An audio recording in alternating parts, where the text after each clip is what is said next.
Thank you. Good afternoon, and welcome to our People's Palace. Thank you all for coming today, and especially all of the people here who want to unite together.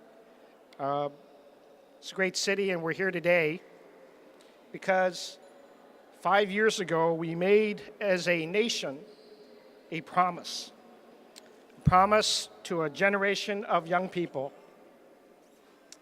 And we asked them to step out of the shadows and enter our country as Deferred Action for Childhood Arrivals recipients of the DACA program, and to sign an agreement with our government to pursue their American dreams.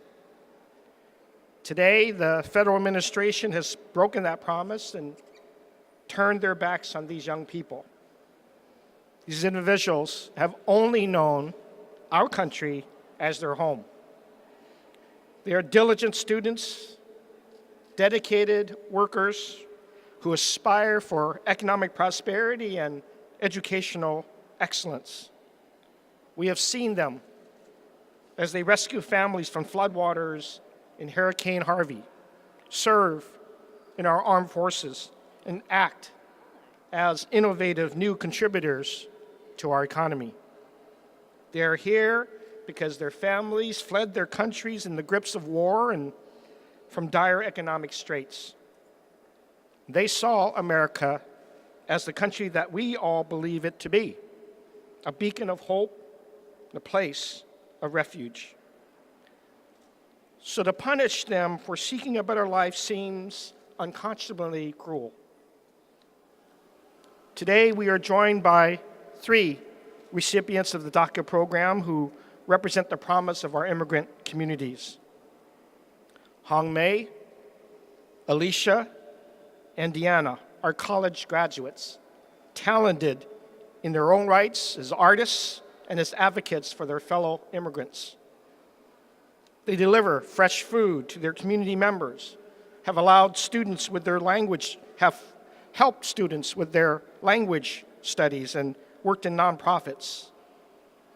And I know that the President has often talked about us and them as if they were not contributing to this country. Well, let me say, without a doubt, they are us. They are all of us.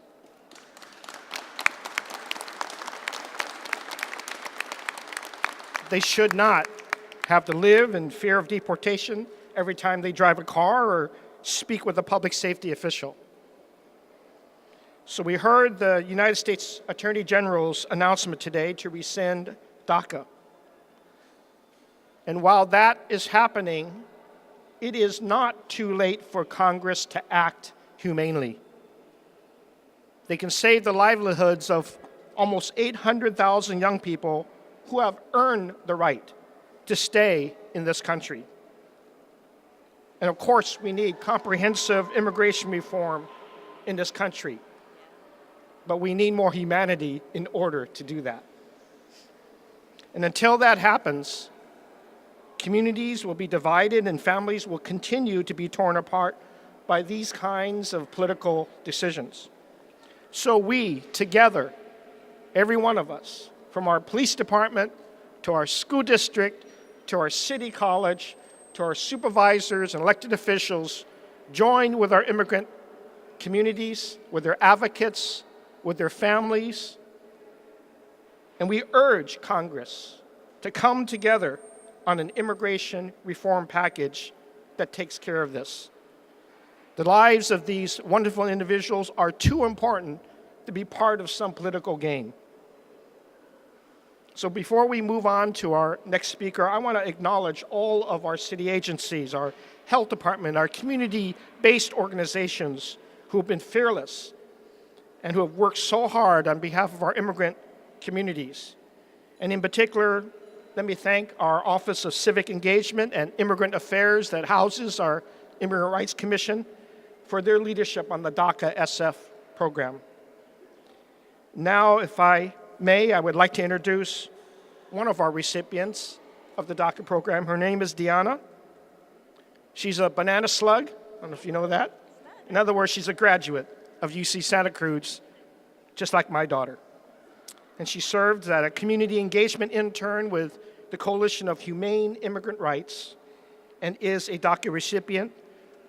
And she, along with others, have an amazing journey, and she's here to tell us today how rescinding DACA will affect her life. Deanna, please.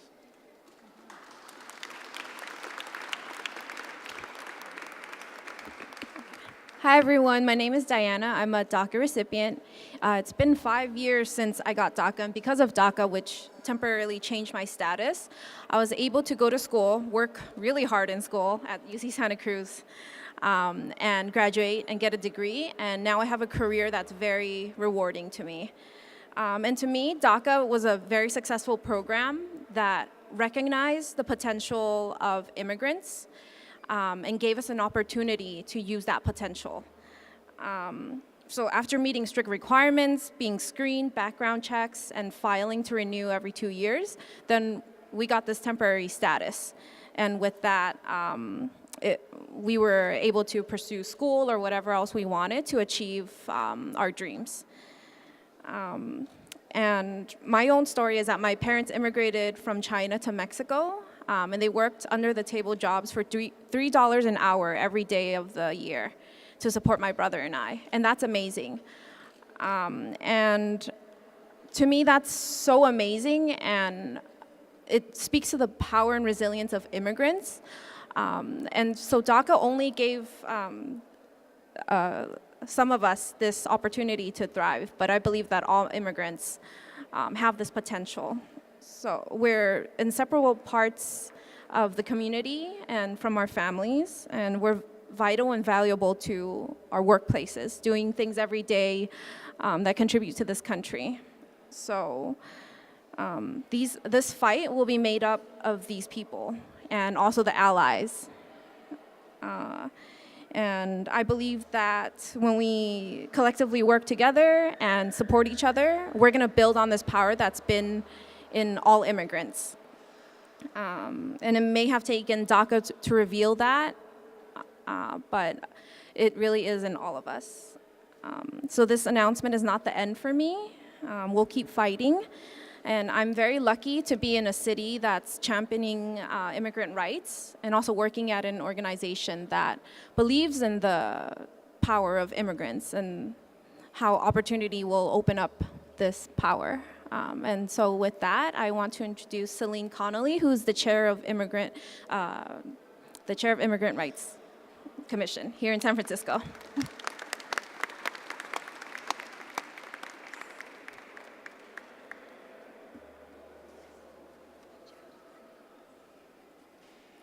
Thank you, Diana. Thank you, Mr. Mayor. Good morning, everybody. My name is Celine Connelly, and I'm chair of the San Francisco Immigrant Rights Commission. The word that resonates for me in all of this is heart. And this morning, many hearts broke. Over 800,000 hearts broke around this country when our president changed his heart and showed us that it wasn't as big as he claimed it to be and rescinded the DACA program. For 20 years, the San Francisco Immigrant Rights Commission has been fighting for basic rights that all Americans, including immigrants, regardless of status, deserve. No one is more deserving than the thousands of DACA holders who are contributing every day to make this a better, more inclusive and smarter country. We thank Mayor Lee and all of our city leaders for taking a stand for all people, especially our most vulnerable residents. This coming Monday, on September 11th, the Immigrant Rights Commission will be holding a meeting to hear from DACA holders. We will also be holding a special hearing on October 2nd of this year to hear from the communities affected by the President's travel ban. We urge our community members to come and join us at these hearings. We need to hear your stories. We want to know about the so many wonderful, kind, and hard-working people who were affected by the lack of congressional action. I want to take a moment to recognize the important partnership of Director Adrian Pan and the Office of Civic Engagement and Immigrant Affairs. OSEA staffs our commission and is doing so much to provide assistance to our immigrant communities, including the DREAM SF Fellows Programme, community grants, and fee and application assistance for DACA and citizenship. This office is doing amazing work with other cities, the Commission and all of our community partners, and is a national model for collaboration and innovation. And this Saturday, we'll be coordinating with the Pathways to Citizenship collaboration and holding yet another citizenship workshop to which we encourage any eligible green card holders to attend. And information can be sought from the Office of Civic Engagement and Immigrant Affairs. It is my pleasure now to introduce Alicia, a warm-hearted DACA holder who is earning her BA degree in health education at San Francisco State University. She is a DREAM SF Fellow with the Office of Civic Engagement and Immigrant Affairs and also works at Mujeres Unidas y Activas. In addition to attending school and working, she tutors bilingual elementary school children, conducts outreach for community events, and distributes fresh produce to low-income families. She is the epitome of an immigrant. She is the epitome of a DACA recipient. She is an inspiring and amazing person. Alicia.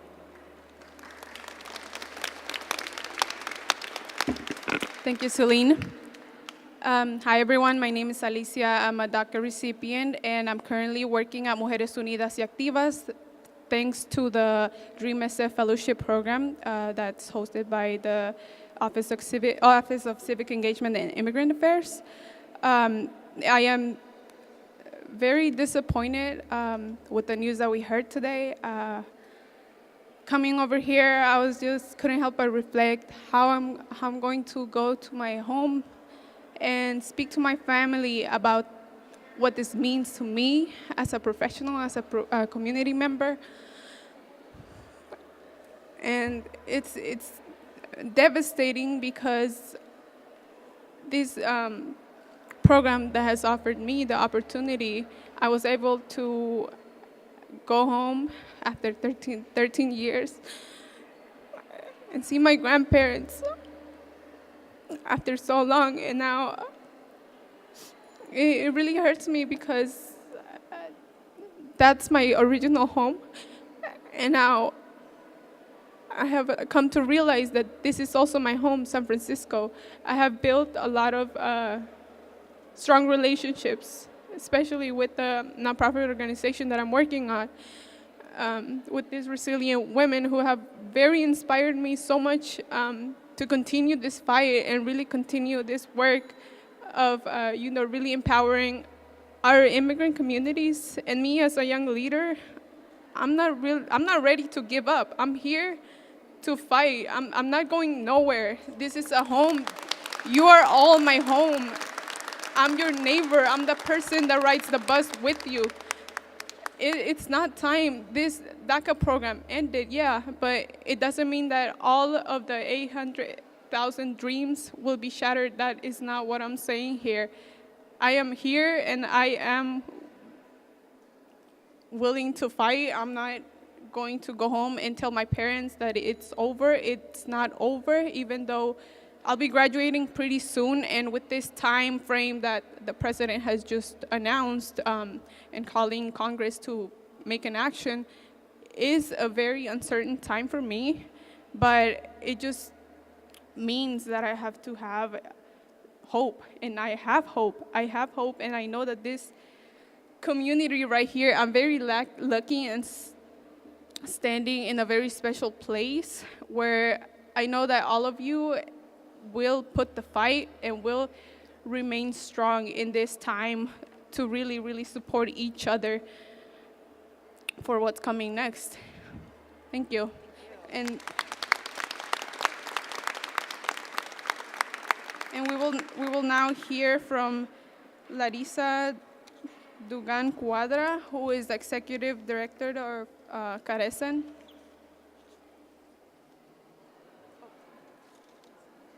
Gracias, Alicia, and this is your home. Good afternoon, everyone. Thank you for this important gathering on this unfortunate day. We're here to say that Dreamers are integral members of our society, as are all youth ultimately the future leaders and labor force of not only this country, but of the globe. DACA beneficiaries represent some of this nation's greatest assets, uniquely bilingual, bicultural, and transnational members of our society. Raised in the US, educated in our schools, children and youth from our blocks, from our neighborhoods and cities. They have done more than their part by contributing actively to the social, cultural, civic, and economic landscape of this nation. Same as their families, same as the 11 and plus million immigrants conveniently exploited, eternally excluded and violated solely to protect the interests of a few, committed to perpetuating racist and oppressive social, political, and economic structures of power. The system is broken, and we have been, are, and will continue to advance a vision to fix it. We want a comprehensive, humane, dignified immigration reform. This system is broken. We need to fix it. I'm happy to introduce Hong Mei. She's a former DACA recipient. Hong as an undocumented API youth. She's been actively involved in community organizing and is a co-founder, member, and previously the lead organizer at Revolutionizing Asian American, affiliated with Asian American Legal Defense and Education Fund. She has also worked with the Maya Migrant Workers Association and their youth program, serving Filipino children and youth whose parents are domestic workers and trafficking survivors. Please welcome Hong.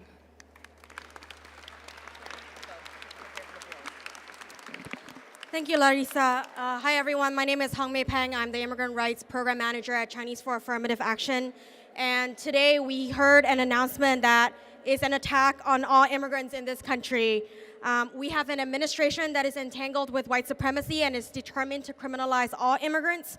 But we need to remember and recognize that immigrants are a vital and inseparable part of our communities and families.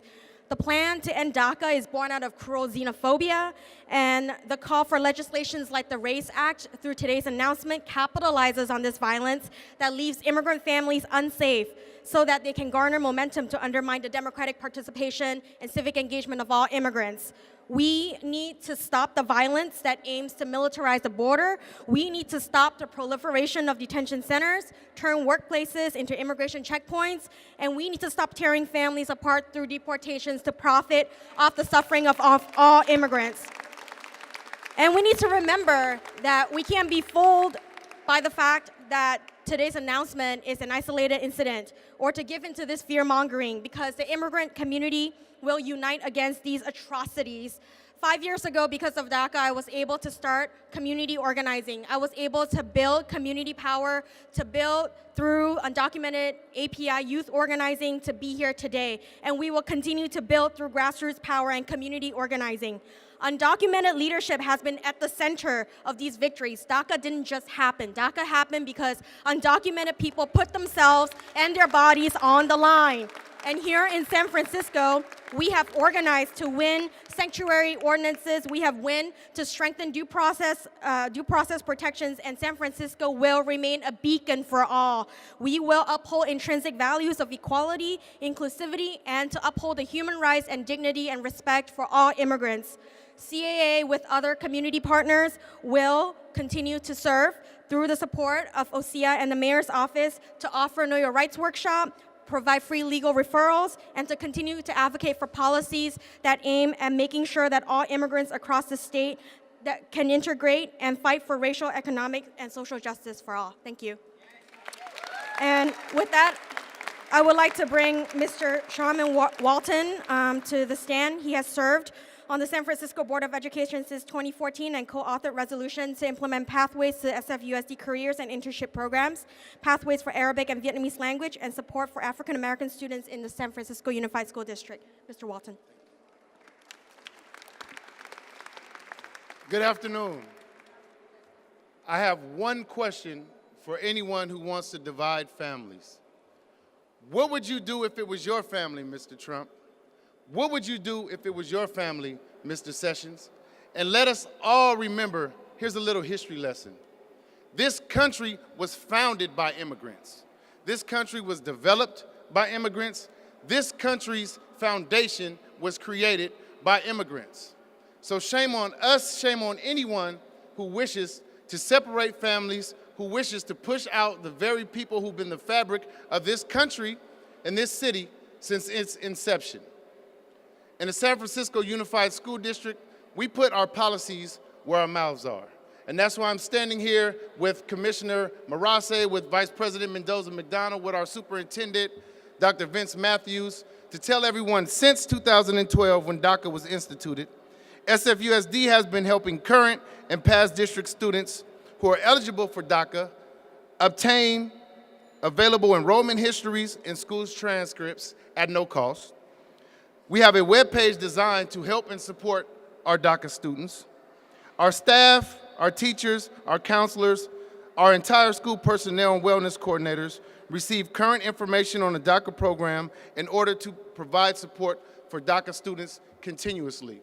These are just some of the things we're doing to make sure that all of our children, that all of our young people, that all of our families that are using DACA to stay here because they should be using DACA, because DACA should exist, have the supports that they need.